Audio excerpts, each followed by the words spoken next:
Olá, esse é o programa Apostila. Meu nome é Enio Gentil Vieira Júnior. Sou professor das Escolas Superiores da Advocacia, da Magistratura e do Ministério Público no estado de Santa Catarina. O tema da aula é a competência da Justiça da Infância e Juventude e teremos hoje aqui no estúdio os alunos do UniCeub, que peço que se apresentem agora. Meu nome é Maria Luísa, eu estou no 7º semestre do curso de Direito. Frederico, 10º semestre do curso de Direito. Miss Raim Brandão, 7º semestre do curso de Direito. Meu nome é Letícia, eu estou no 7º semestre. Amanda Nunes, 7º semestre do curso de Direito. E os alunos também, pela web, contaremos com a participação dos alunos da Faculdade de Direito de São Bernardo do Campo. Tudo bem, pessoal? Preparados para a conversa de hoje? Se anteciparam, leram alguma coisa, conhecem alguma coisa de direito da criança e do adolescente? A gente será novidade, né? Será novidade? Bom, eu espero que o tema de hoje lhes acrescente alguma coisa. Eu escolhi justamente porque é um tema pouco tratado, da questão da justiça da infância. Vejo que é uma questão mal interpretada também, a maioria das vezes, pelos operadores, né? O tema, repito para vocês, que é a competência da justiça da infância e juventude.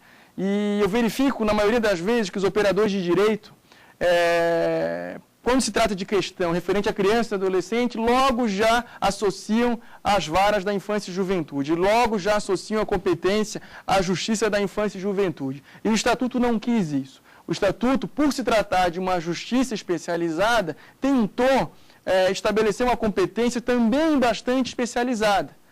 Por exemplo, não abriu mão da competência da Justiça Federal. Em alguns casos, a competência pode ser da Justiça Federal, em outros casos, pode ser da Justiça da Infância. Mas antes de falar de competência, é conveniente estabelecer alguns aspectos da Justiça da Infância e Juventude propriamente dita.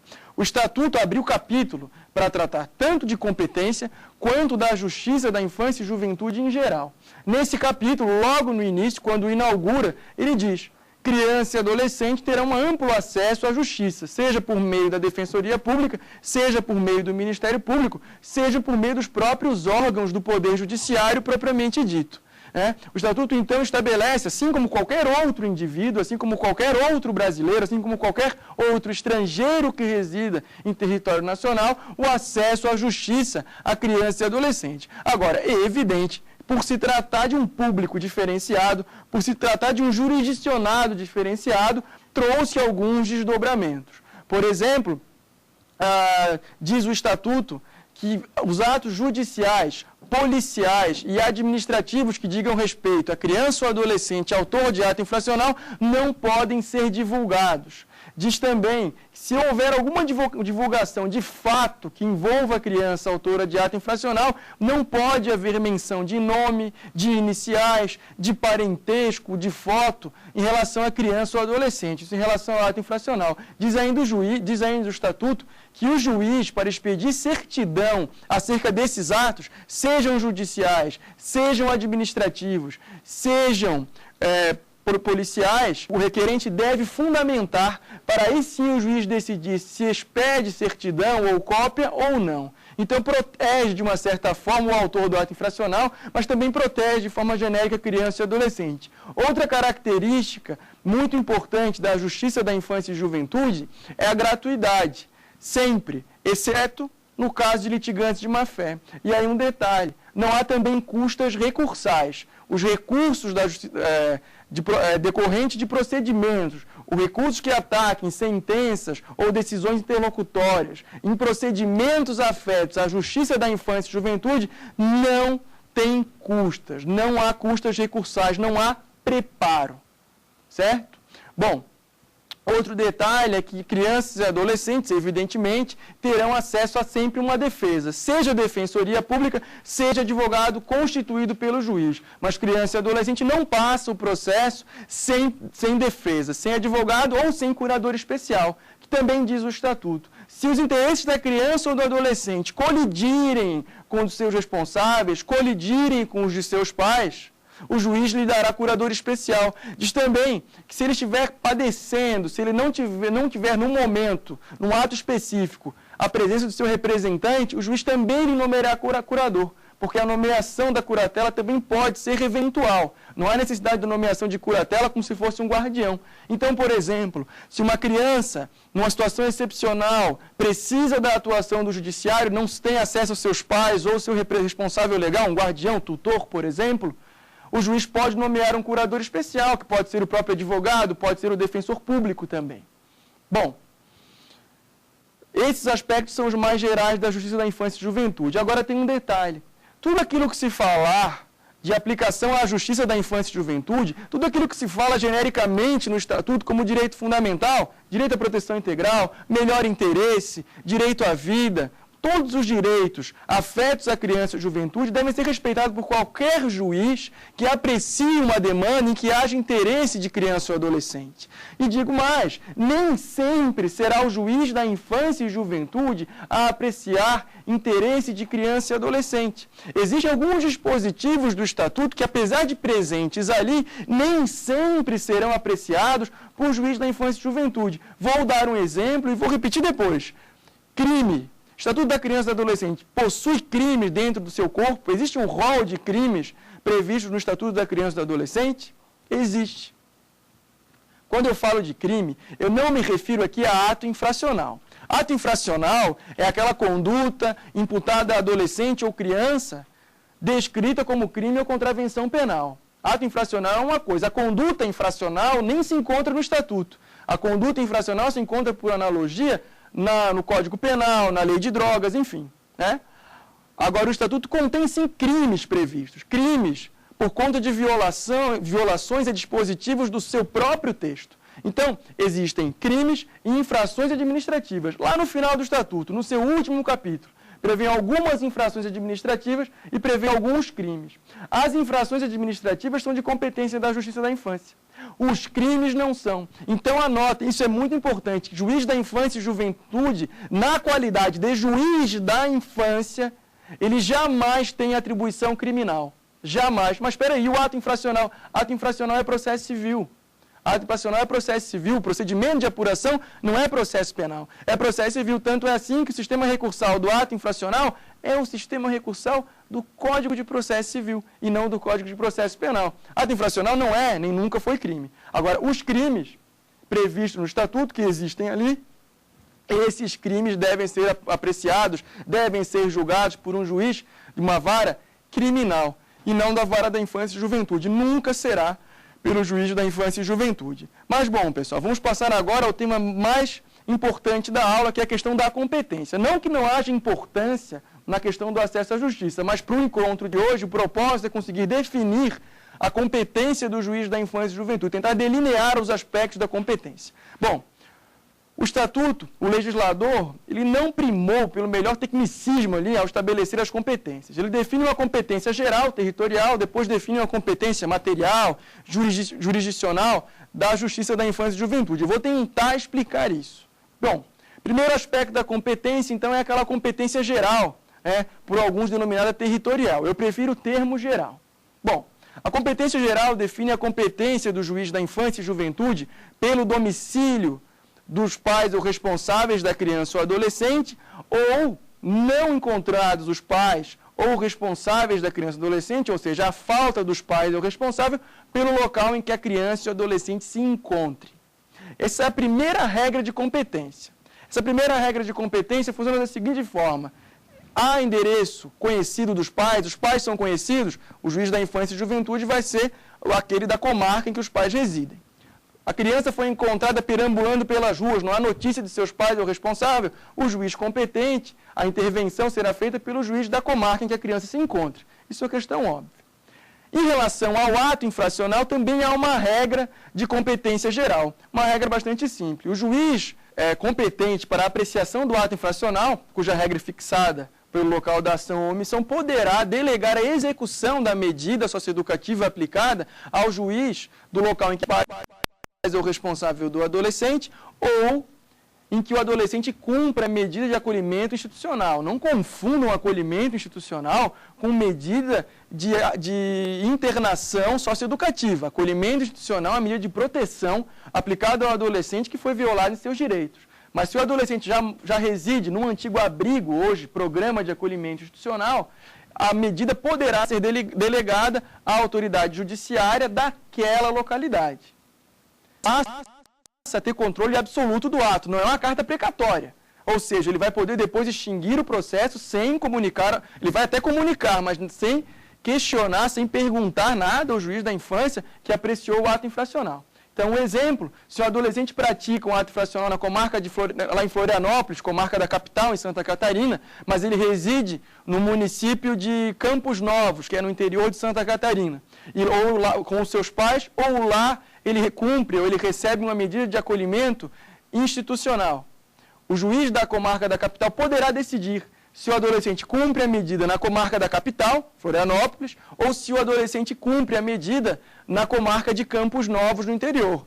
Delegou a medida para a comarca de Campos Novos, é o juiz de Campos Novos, juiz da infância, com atribuição segundo a Lei de Organização Judiciária Local, no caso do Estado de Santa Catarina, que vai decidir sobre todos os incidentes do processo, inclusive a sua extinção. Bom, uma outra regra de competência geral, há um detalhe. Essa regra de competência de execução de medida serve para qualquer espécie de medida. Eu usei a do ato infracional até para facilitar a diferenciação da atribuição para a apuração e da execução do ato infracional, que são critérios distintos. Mas medidas de proteção, as previstas no artigo 101 do Estatuto, também poderão ser delegadas ao juiz da infância e juventude da comarca em que residam os pais ou responsável do adolescente ou em que o adolescente cumpra a medida de acolhimento institucional, adolescente ou criança. Bom, uma outra regra relativa à competência geral da Justiça da Infância e Juventude é aquela referente à apuração de infração administrativa cometida por sinal de rádio ou televisão. Eu disse a vocês, o juiz da Infância e Juventude jamais terá competência para apurar crime. Mas o juiz da infância e juventude sempre será o único competente para apurar infração administrativa contra as normas da Lei 8.069. Bom, quando essa infração é cometida por intermédio de rádio e televisão, e desde que o programa tenha sido veiculado em mais de uma comarca, existe uma regra de competência específica. O juiz competente será o juiz da comarca em que se encontre a sede regional da emissora ou retransmissora. Então, mesmo que exista uma emissora nacional que fez a primeira transmissão de um conteúdo com infração em que haja uma infração administrativa contra direito de criança e adolescente, se esse conteúdo é transmitido, por exemplo, do Rio de Janeiro para Santa Catarina, na sede, por exemplo, na capital, e depois para as retransmissoras, o juiz competente é o de Santa Catarina, é o da comarca da capital, no caso, onde ficam as emissoras, mas poderia ser até de uma outra comarca. A última regra de competência geral é aquela que trata do cometimento de infração administrativa por meio de sinal de rádio ou televisão. O juiz competente para apreciar essa situação é o juiz da comarca da sede regional da emissora. Então, mesmo que seja uma emissora nacional, mas que tenha uma sede regional, é o juiz da sede regional. Primeiro, porque a Justiça da Infância é justiça estadual. Segundo, porque o efeito da sentença será para o Estado inteiro. Agora, o juiz da infância de um determinado Estado, ele não pode impor uma sentença ao juiz de uma outra unidade da federação. Então, como funciona? Uma emissora do Rio de Janeiro, por exemplo, transmite um programa com infração a um direito de criança e adolescente previsto no Estatuto. Essa transmissão é feita para Florianópolis. A retransmissora, que é a sede em Florianópolis, transmite para os outros municípios de Santa Catarina. O juiz competente para apreciar será o juiz da comarca da capital, Florianópolis, em Santa Catarina, porque é ali que fica a retransmissora. Os efeitos da sentença vão para todas as outras unidades daquela unidade da federação. Mas jamais será competente para apreciar o juiz lá do Rio de Janeiro. Vai ser o juiz da comarca da capital, Santa Catarina, porque a sede ali se localiza. E não é competência da Justiça Federal, ainda que o dano seja regional. Mas os efeitos da sentença, não se esqueçam, aí sim os efeitos da sentença se transmitem para todas as demais comarcas do Estado em que tenha sido transmitido o programa. Agora, não esqueçam, a Justiça é estadual, por isso, a sede regional no Estado da emissora. Bom, essas são as regras referentes à competência geral da Justiça da Infância e Juventude. Agora, o mais importante, talvez objeto de maior dificuldade de interpretação, são as regras referentes à competência jurisdicional, que alguns costumam chamar de competência material. A competência jurisdicional se divide em duas espécies: a competência exclusiva da Justiça da Infância e Juventude e a competência subsidiária da Justiça da Infância e Juventude. Alguns chamam de concorrente, eu considero impróprio e daqui a pouco eu explico por quê. Bom, competência exclusiva da Justiça da Infância e Juventude. Somente juiz da infância e juventude pode apreciar as demandas que eu vou elencar agora. Somente juiz da infância. Se não for o juiz da infância a apreciar, o procedimento é nulo. Primeira hipótese, representação pela prática de ato infracional. O promotor oferece uma representação, que é o mesmo que uma denúncia contra o adolescente autor do ato infracional, e aí nasce um procedimento de apuração com uma eventual sentença impositiva de medida. Só o juiz da infância e juventude pode apreciar essa espécie de procedimento. Mas eu pergunto, mas se um promotor com atribuição criminal oferece uma representação por um juiz com atribuição criminal, e o juiz processa esse procedimento como representação, o juiz processa uma apuração de ato infracional, o juiz impõe medida socioeducativa, o juiz faz tudo da forma correta, menos a questão da competência. O processo é nulo. Remissão, a mesma coisa. Remissão e desdobramento do procedimento de apuração de ato infracional, só o juiz da infância pode aplicar. Adoção e seus incidentes. Aqui começa a ficar mais complicado. A adoção é só uma das modalidades de colocação em família substituta. E só a adoção é considerado competência exclusiva do juiz da infância e juventude. As demais modalidades são da segunda categoria. Bom, mesma coisa. A adoção de criança e adolescente não tramita na vara da família. A adoção de criança e adolescente tramita perante a Justiça da Infância e Juventude, sempre sob pena de nulidade. Procedimento de apuração de irregularidade em entidade de atendimento. Só o juiz da infância e juventude pode apurar. Somente essa autoridade.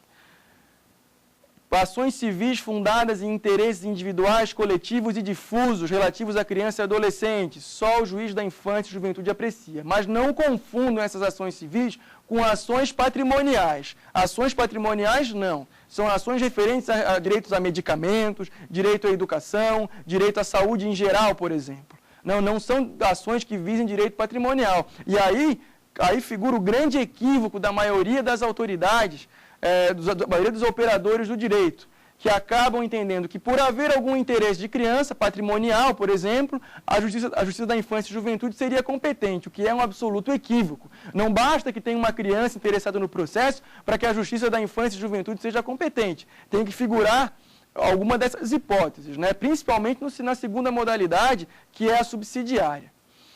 Bom, os casos encaminhados pelo Conselho Tutelar também são obrigatoriamente encaminhados ao juiz da infância e juventude. Só o juiz da infância e juventude pode apreciar os casos encaminhados pelo Conselho Tutelar. E aqui vai uma anotação. Artigo 262 do Estatuto diz o seguinte: nos localidades em que não for instalado o Conselho Tutelar, o juiz da infância e juventude fará as vezes de Conselho Tutelar. E mais, diz o capítulo, o artigo 133 no Estatuto, que trata do Conselho Tutelar, diz o seguinte: o juiz é uma espécie de esfera recursal do Conselho Tutelar, é a autoridade judiciária da infância e juventude que vai rever as deliberações do Conselho Tutelar caso haja algum interessado em revê-las, Ministério Público ou mesmo a pessoa que foi atingida por uma medida aplicada pelo Conselho.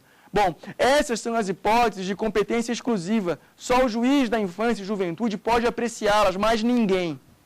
No caso da competência subsidiária, necessária se faz a fixação da situação de risco, que é um conceito da doutrina. Não se encontra dentro do Estatuto o conceito de situação de risco. Né? Situação de risco é uma das hipóteses, ou alguma das hipóteses do artigo 98, que serve para fixar a competência da infância e juventude. Diz o artigo 98 que sempre que uma criança ou adolescente se encontrar violada em seus direitos, ou em vias de ter seus direitos violados por omissão do Estado, da família, da sociedade, ou em razão da sua própria conduta, fixar-se-á a competência da Justiça da Infância e Juventude.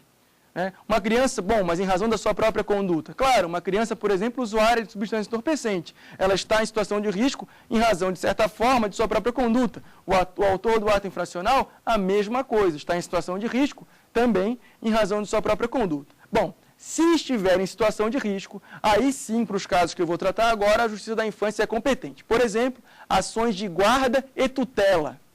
Eu falei antes. A adoção é competência exclusiva do juiz da infância e juventude. A guarda e tutela, pela própria natureza das medidas, costumam tramitar perante a vara da família, não perante a vara da infância e juventude. Se a criança estiver em situação de risco, se a criança estiver com seus direitos violados, poderá a ação correr perante a vara da infância.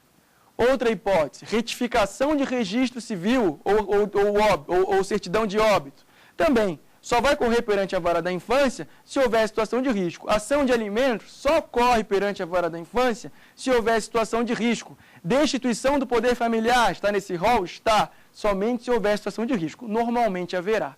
Suprimento do consentimento para casamento, somente se houver situação de risco. O mesmo se diga em relação à emancipação, somente se houver situação de risco. Fora isso, elas vão correr perante uma vara da família. E, finalmente, talvez o aspecto mais complexo, pedidos referentes à discordância paterna e materna em relação ao poder familiar. É aí o grande equívoco da maioria dos operadores do direito. Por quê? Normalmente, discordância de consentimento paterno ou materno deve correr perante a vara da família. Somente se houver situação de risco é perante a vara da infância. O que acontece? Autorização de viagem. Os dispositivos referentes à autorização de viagem realmente se encontram entre os artigos 82 e 85 do Estatuto. Mas o pedido em si é em relação à concordância ou discordância paterna em relação ao poder familiar.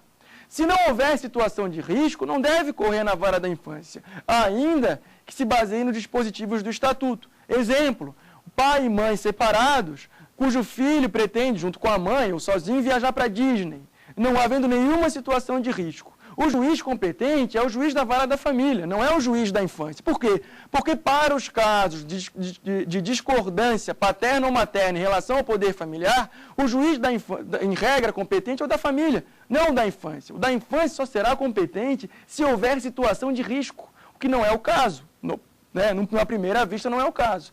Então, somente se houver situação de risco é que o juiz da infância irá apreciar esse tipo de pedido. E só.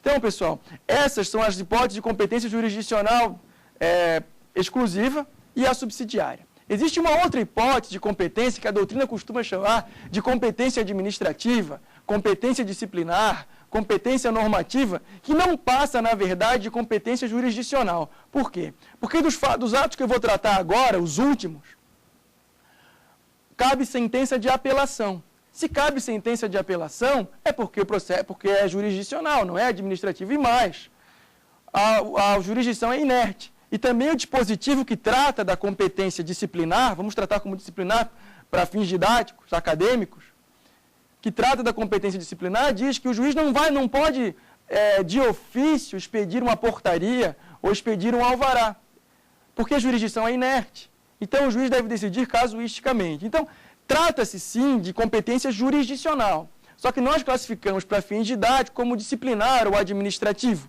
ou mesmo normativo.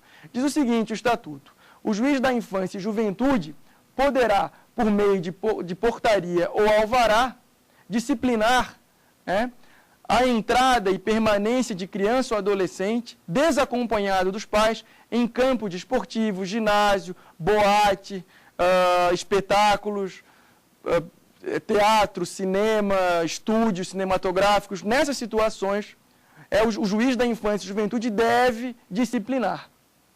Também diz que o juiz deve disciplinar por portaria ou alvará a participação de criança e adolescente em espetáculos públicos e seus ensaios e em certames de beleza. Certames de beleza é concurso de beleza. Nessas hipóteses, o juiz deve disciplinar. Então, não basta a autorização dos pais. Não basta a autorização dos pais, é necessário que o juiz discipline.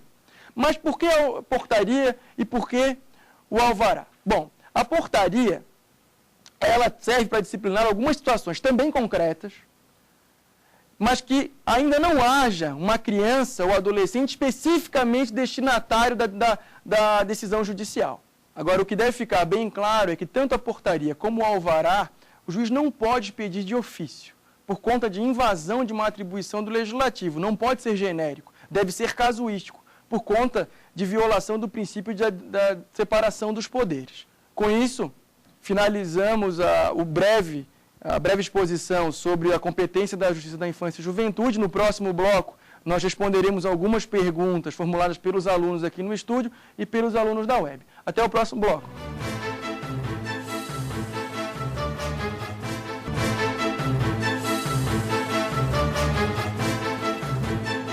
Olá, esse é o programa Apostila, meu nome é Enio Gentil Vieira Júnior. O tema da aula de hoje é a competência da Justiça da Infância e Juventude. No primeiro bloco, fizemos uma breve análise do tema. Vamos agora partir para as perguntas, tanto dos alunos aqui do estúdio, quanto dos alunos da Faculdade de Direito de São Bernardo do Campo, que agora vão poder participar mais efetivamente dessa nossa conversa. Pessoal, vou primeiro começar aqui com os alunos do estúdio, depois vou passar a pergunta para vocês. Vamos lá, pessoal. A primeira pergunta, quem faz? Eu. Professor, a autorização de trabalho, a competência da Vara da Infância e da Juventude? Bom, tem alguns aspectos relevantes a se considerar. Primeiro, se procura muito a Justiça da Infância e Juventude para autorizações de trabalho noturno, penoso, insalubre. Essas hipóteses, não há como o juiz deferir uma autorização de trabalho, certo? Então, a autorização de trabalho só se fosse enquadrar nas hipóteses em que o adolescente pode trabalhar, que pode trabalhar com carteira assinada ou mesmo na qualidade de aprendiz. É muito comum que o adolescente, carente de representação, procure um defensor, enfim, para que consiga lhe figurar como curador e autorizar uma abertura de conta ou mesmo um registro de contrato de trabalho, por exemplo. Mas, bom, a justiça competente, na realidade, pela nova redação da Constituição, do artigo 114, da emenda constitucional número 45 de 2004, ela dá conta de que a Justiça da Infância e Juventude, por uma interpretação lógica, na minha opinião, seria a Justiça do Trabalho, para apreciação dessa modalidade de autorização. Por quê? Porque hoje a Justiça do Trabalho não mais se limita às relações de trabalho, mas sim relações empregatícias. Então, não há necessidade de contrato de trabalho. Se houver alguma atividade laboral, é a Justiça do Trabalho que aprecia. E como é uma competência constitucional do artigo 114, é a Justiça do Trabalho a competente para apreciar a autorização de trabalho, desde que não seja trabalho insalubre, não seja trabalho perigoso e não seja trabalho noturno. E também, se for para confecção de carteira de trabalho, desde que o indivíduo tenha mais de 16 anos de idade, não mais 14, como era até 1998, antes da emenda constitucional 20. Vamos agora a uma pergunta dos alunos da Faculdade de Direito de São Bernardo do Campo, que estão participando pela web, a primeira participação efetiva do grupo. Vamos lá, pessoal. Eu gostaria de saber se é possível o toque de recolher. Toque de recolher. Toque de recolher hoje não, mas já foi possível. O Código de Menores previa que o juiz da infância tivesse uma atribuição normativa propriamente dita, não jurisdicional. Então, o juiz da infância, na época, o juiz de menores, ele poderia levantar um dia de mau humor e dizer: hoje eu vou limitar o horário que crianças e adolescentes transitam nas ruas, até 10 da noite. Daí em diante, o Conselho Tutelar, por exemplo, deveria recolhê-los, ou o Comissariado da Infância à época. Hoje isso não é possível. Aquilo que eu disse quando o juiz, ele só pode primeiro se manifestar, ele só pode primeiro expedir uma portaria, um alvará, ou regulamentar alguma situação, desde que haja um interessado e que peticione nesse sentido. O juiz não pode, de ofício, sem processo, sem que tenha sido, a jurisdição tenha sido retirada da sua inércia, ele não pode expedir nem a portaria, nem o alvará, que seria o mecanismo possível para o toque de recolher. E mais, haveria violação do direito de ir e vir, que é direito fundamental previsto a todo indivíduo na Constituição e previsto especificamente no Estatuto da Criança e Adolescente para crianças e adolescentes. Bom, vamos passar à pergunta de mais um aluno aqui do estúdio. Pois não. Professor, se houver um processo de interesse de autarquia federal e de criança ou adolescente será competência da Justiça da Infância e Juventude ou da Justiça Federal? Bom, uma regra parecida com aquela que eu estabeleci agora para a Justiça do Trabalho, né? A regra que define competência da Justiça Federal, prevista no artigo 109 da Constituição, é a regra constitucional, portanto, e prevalece em relação à regra de fixação de competência do Estatuto. A regra do 109 diz que se houver interesse da União, de autarquia federal, de empresa pública federal, a Justiça competente é a Justiça Federal. Então, vai prevalecer, sim, em relação à competência da Justiça da Infância, ainda que haja interesse de criança. Agora, com um detalhe, e isso é muito importante, o juiz federal que vai decidir a demanda, ele deve levar em consideração todos aqueles direitos previstos no Estatuto da Criança e do Adolescente em proteção a esse indivíduo. Então, ele vai ter que levar em conta o princípio do melhor interesse, que hoje é expresso? Vai. Vai ter que levar em conta o princípio de absoluta prioridade? Vai. Vai ter que levar em conta o princípio de proteção integral? Vai. Por quê? Porque esse interesse deve ser mantido independente do juiz que vai apreciar a demanda. E aí que eu digo, quando se limita a questão da atribuição do juiz da infância para apreciação de determinadas demandas, não se está aqui negando jurisdição à criança e adolescente. Não se está aqui negando direito à criança e adolescente. Não se está aqui negando direito fundamental de criança e adolescente. Os direitos vão ser respeitados pelo juiz que não da infância. Nesse caso, por ser uma espécie de competência constitucional, o juiz federal competente. Pessoal de São Bernardo, próxima pergunta. Em uma ação de guarda em que o requerente muda de endereço, que juiz será competente? Bom, como a competência geral da infância e juventude é uma competência territorial, né, aí não vigora a questão da perpetuatio jurisdicionis. Portanto, até por questão de melhor interesse, se os requerentes ajuizarem ação de guarda, por exemplo, aqui no Distrito Federal, e depois se mudarem para Florianópolis, minha terra, o processo acompanha ou pode acompanhar os requerentes de acordo com o melhor interesse. Agora, não é obrigatório que o processo se finalize aqui, não. Então, esse procedimento pode mudar de comarca, pode mudar de juiz competente para apreciar, sim. Pessoal aqui do estúdio, mais alguma pergunta?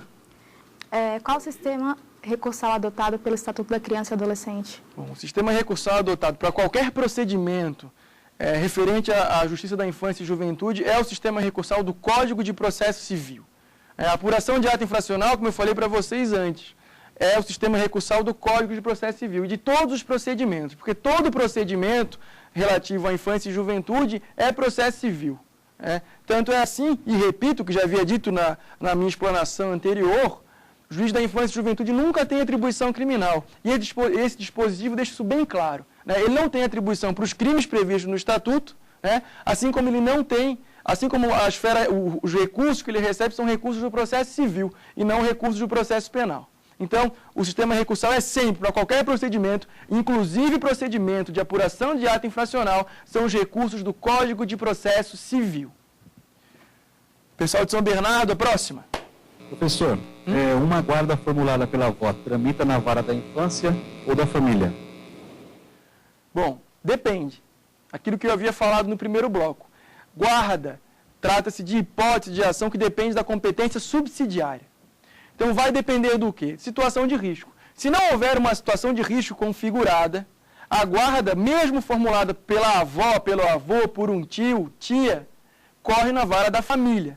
Se houver situação de risco configurada, aí sim, essa guarda formulada por avô, por avó, por tio, por tia, essa guarda corre perante a vara da família, tramita perante a vara da infância, perante a vara da infância, e não perante a vara da família. Mesmo a ação de modificação de guarda, se houver situação de risco, tramita perante a vara da infância e juventude, sendo que, na regra, ela tramita na vara da família, se não houver situação de risco. Mas, em havendo situação de risco, ela tramita perante a vara da infância e juventude. Isso para todas as ações em que haja essa competência subsidiária. O mesmo se diga da tutela, o mesmo se diga da ação de alimentos. Qual é a regra? Vara da família. Só vai tramitar perante a vara da infância e juventude se houver situação de risco. Bom, pessoal, terminamos agora esse bloco com as perguntas formuladas pelos alunos e vamos passar agora ao terceiro bloco, em que haverá o quiz e nós responderemos aqui 10 questões objetivas, em que os alunos concorrerão a um brinde. O melhor colocado receberá um pequeno prêmio aqui do programa Apostila. Até o próximo bloco.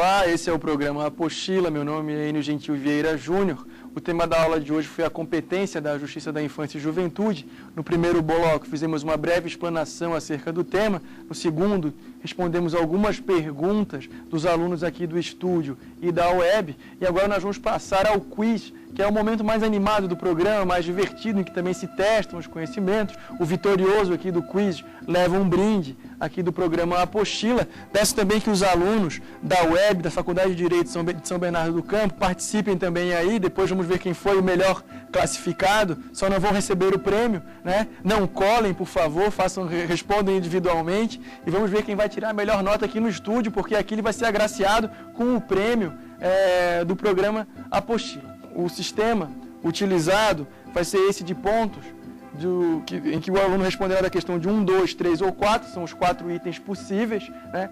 E aquele que somar mais pontos ao final vai ser o campeão do nosso quiz, né? E vai demonstrar que foi o que conseguiu agregar mais conhecimento na aula de hoje. Vou passar aqui para a colega, esse aparelho é dela, e vamos passar então para a primeira pergunta.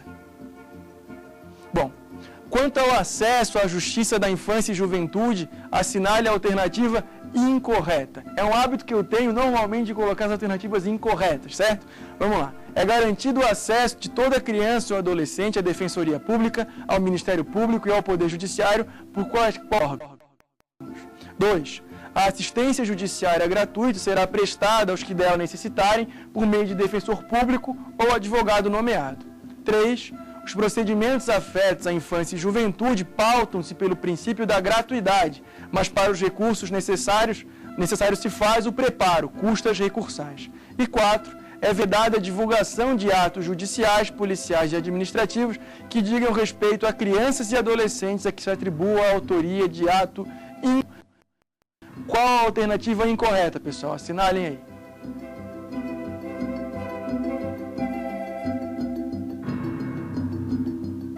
Bom, o item incorreto é o item 3, que eu já havia até informado na aula, né? Exceto os casos em que haja litigância de má-fé, nas demais hipóteses não há custas, não há preparo, não há nenhum custo para quem ajuiza a ação junto à vara da infância e juventude, né? Exceto o caso de litigância de má-fé. Então a gratuidade é a característica principal da justiça da infância e juventude, uma das principais.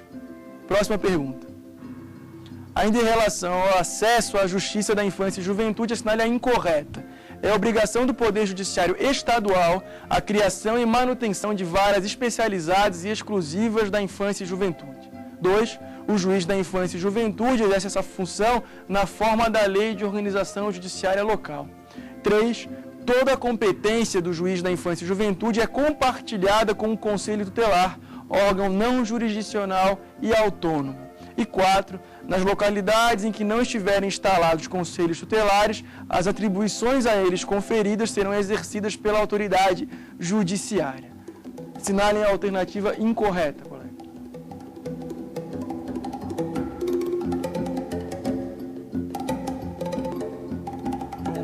A opção incorreta é a opção 3. O juiz não compartilha as suas competências com o Conselho Tutelar, ele até compartilha alguma coisa no que se refere a colocar a imposição de medidas de proteção, mas boa parte da competência do juiz da infância e juventude, a competência é reserva de jurisdição, de modo que o Conselho Tutelar não compartilha essas competências com o juiz da infância e juventude. Vamos à próxima pergunta. A competência geral, aquela que a gente chama de territorial também, das varas da infância e juventude será determinada conforme os seguintes regramentos, exceto pelo domicílio dos pais ou responsável ou a falta destas figuras pelo lugar onde se encontra a criança ou adolescente. 2. Para as ações conexas de interesse de criança ou adolescente, em princípio, pelo foro do domicílio do detentor da guarda. 3. Pelo local da ação ou omissão, quando se tratar de prática de ato infracional. E, finalmente, pelo local em que ocorrerá a execução da eventual medida socioeducativa a ser aplicada ao autor de ato infracional. Qual a alternativa incorreta?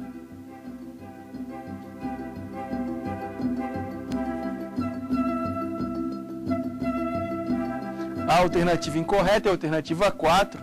a execução da medida socioeducativa pode ser delegada a outra autoridade, mas a execução o local em que ocorrerá a execução não serve para fixar a competência para a apuração do ato infracional. Chamou a atenção também para o item 2. A redação do item 2 foi objeto de súmula do STJ, súmula 383, que diz, de fato, que para ações conexas de interesse de criança e adolescente, em princípio, o foro do domicílio do detentor da guarda é o que fixará a competência da Justiça da Infância e Juventude. Vamos para a próxima.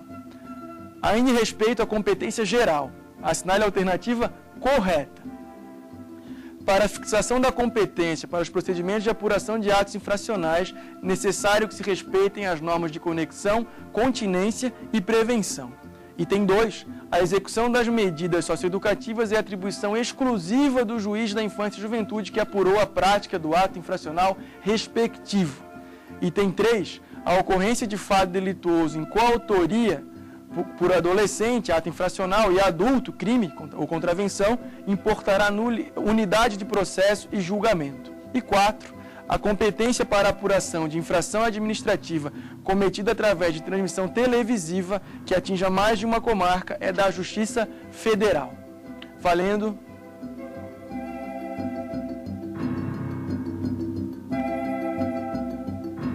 A resposta correta se encontra no item 1, realmente para a fixação da competência para procedimentos de apuração de ato infracional é necessário que se respeitem normas de conexão, continência e prevenção. O juiz que vai executar a medida não é necessariamente aquele que apurou o ato infracional, não há unidade de julgamento, é uma das hipóteses de cisão de processo quando há crime praticado por adolescente e adulto, o adolescente ato infracional, o adulto o crime propriamente dito, e não é competência da Justiça Federal da apuração, mas sim do Juízo da Infância e Juventude, em que se encontra a sede da emissora. Portanto, o item correto é o item 1, os demais estão todos errados. Próxima. Acerca da competência jurisdicional ou material da Justiça da Infância e Juventude, assinale a alternativa correta. Divide-se em competência exclusiva ou privativa e subsidiária ou concorrente. A competência exclusiva depende de configuração de situação de risco envolvendo a criança ou adolescente destinatária da proteção do Poder Judiciário. 3. Por se tratar de competência material, prevalece a competência da Justiça da Infância e Juventude sobre a federal. E 4. A norma de organização judiciária local não pode suprimir a competência jurisdicional da Justiça da Infância e Juventude. Valendo.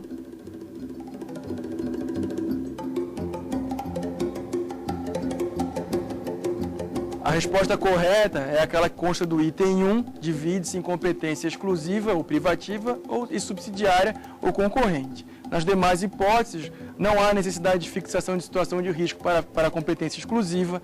No caso, a atribuição da Justiça Federal prevalece sobre a da infância e a norma de organização judiciária, ela não é que ela vá suprimir, mas ela pode sim limitar a atribuição do juiz da infância e juventude. Também está incorreta. Então, o item correto é o item 1. Próxima pergunta. Dentre as assertivas abaixo, anote aquela que não se trata de competência exclusiva do juiz da infância e juventude. Conhecer das representações promovidas pelo Ministério Público para apuração de ato infracional atribuído ao adolescente. 2. Conceder a remissão como forma de suspensão ou extinção do procedimento de apuração de ato infracional. 3. Conhecer de pedidos de colocação em família substituta e seus incidentes. E 4. Conhecer de ações decorrentes de irregularidades em entidades de atendimento. Valendo, pessoal.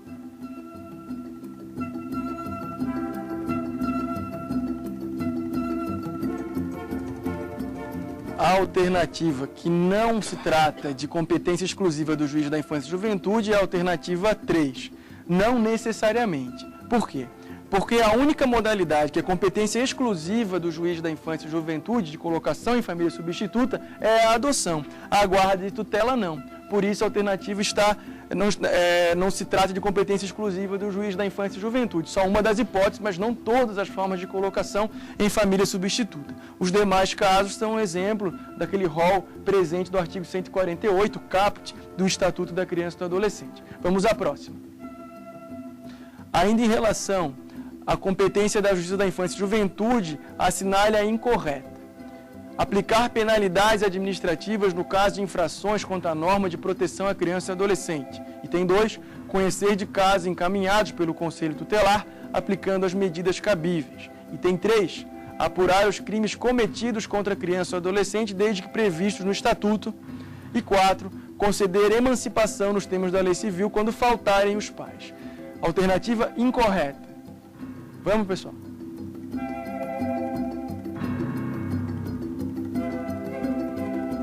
O incorreto é o item 3. Como eu já havia adiantado, né, tanto no primeiro bloco como no segundo, o juiz da infância e juventude jamais tem competência criminal. Ele tem atribuição exclusiva para apurar infrações administrativas, mas na esfera criminal não. Então o juiz da infância e juventude jamais terá competência criminal, portanto essa assertiva está incorreta. Vamos agora à próxima questão. Sobre a competência administrativa ou disciplinar, vejam que eu coloco entre aspas, o do juiz da infância e juventude é incorreto afirmar. Cabe ao juiz da infância e juventude disciplinar ou autorizar a entrada e permanência de criança ou adolescente em estádio, ginásio e campo desportivo. Item 2, cabe ao juiz da infância e juventude disciplinar ou autorizar a participação de criança ou adolescente em espetáculos públicos e seus ensaios. Item 3, ao exercer esta atribuição, o juiz deve considerar as peculiaridades locais e a existência de instalações adequadas, dentre outros fatores. E 4, é possível ao juiz da infância e juventude, por se tratar de competência normativa, tomar medidas de caráter geral.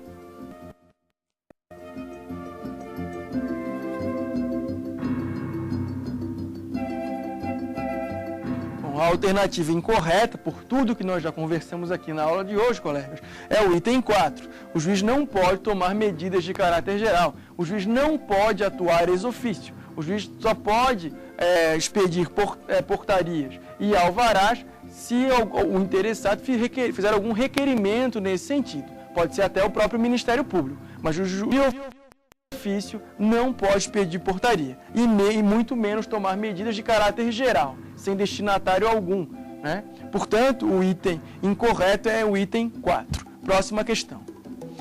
Ainda em relação à competência disciplinar do juiz da infância e juventude, é correto afirmar: a entrada de crianças em estádio de futebol deve ser disciplinada por intermédio de alvará. 2.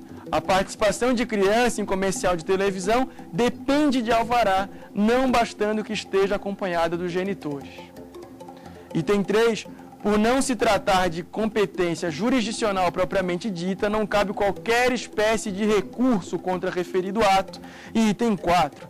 A expedição de portarias e alvará independe de iniciativa de parte interessada, sendo, portanto, exemplo de exceção ao princípio da inércia da jurisdição.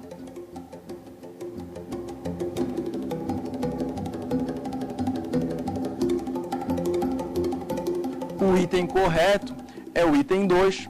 A participação de criança em comercial de televisão depende de alvará, não bastando que esteja acompanhada pelos seus genitores. Realmente, já há inúmeros precedentes nesse sentido, de que no que se refere à participação, não é entrada e permanência, porque a entrada e permanência, a portaria é justamente para o caso de criança ou adolescente desacompanhado, mas para a participação, não basta que os pais se acompanhem, não basta que os pais autorizem. É sempre necessária a autorização judicial por expressa previsão no Estatuto, seja a hipótese de portaria, se for o caso, seja a hipótese de alvará. Sempre haverá necessidade, independentemente dos pais concordarem ou não com a participação da criança no comercial, ou programa, ou peça, enfim. Sempre haverá necessidade, portanto, o item 2 é o correto. E vamos agora à última pergunta. Assinale a alternativa incorreta, para variar, né?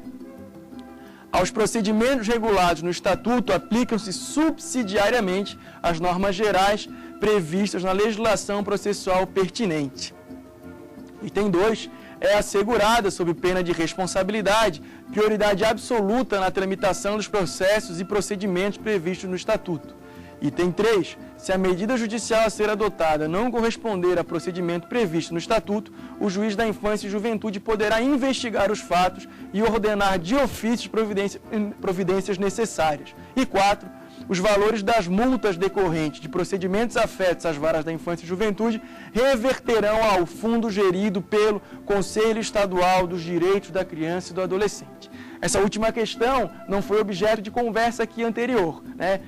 Digo a vocês, respondam de acordo com a coerência, respondam de acordo com aquilo que lhe parece mais adequado. Pronto, pessoal, vamos lá.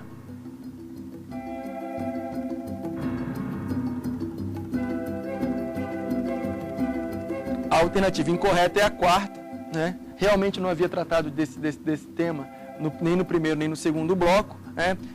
Imagino que tenham respondido de certa forma por coerência, mas é que os valores previstos nos procedimentos reverterão para um fundo gerido pelo Conselho Municipal dos Direitos da Criança e do Adolescente, pelo Fundo Municipal dos Direitos da Criança e do Adolescente. E aí, para responder isso, era necessário ter um conhecimento mais amplo de direito da criança e do adolescente. Por quê? Porque um dos princípios que rege o direito da criança e do adolescente é o da municipalização. Por isso que o dinheiro vai para os fundos municipais, que é o principal, o município, ou no âmbito municipal, é onde se executa a maior parte das políticas de proteção à infância e juventude. O judiciário, não existe órgão judiciário municipal, não existe poder judiciário municipal. Por isso que responde na esfera estadual. Se houvesse judiciário municipal, responderia também um judiciário municipal. Caso existisse, não é o caso, não confundam comarca com poder judiciário municipal. Bom, pessoal, feita a apuração, né, o nosso colega Frederico foi o vencedor do nosso quiz, né? Ele vai receber esse brinde do programa, espero que faça bom uso. Espero também, Frederico, que tenha aprendido, aos demais também, que tenham aprendido alguma coisa relevante aqui no programa de hoje. O pessoal da web também, espero que tenha aprendido algo novo em relação ao direito da criança e do adolescente, que tenham entendido alguns aspectos mais relevantes acerca da competência. E gostaria de saber como foram no quiz, qual foi a nota mais alta, foram todos muito bem? Ok, a média aqui do pessoal do grupo aqui em relação às respostas foram entre 8 e 9. Então parabéns a todos aí. Nós tivemos aqui um vencedor. Quem tirou a nota mais alta de vocês? Foi a Thaís. Thaís, parabéns. Se eu pudesse, eu te estendia um livro agora, não é possível, mas que bom que tu aprendesses alguma coisa. A matéria eu considero bastante relevante, inclusive para concurso, mas também para atuação na advocacia, né? Agradeço a participação de vocês, desejo uma excelente carreira para vocês, um término aí da vida acadêmica. Quanto aos alunos aqui do estúdio, parabéns ao Frederico, parabéns aos demais também que responderam aí ao quiz. Esse foi mais um programa Apostila. O tema da aula de hoje foi a competência da Justiça da Infância e Juventude e agradeço a audiência.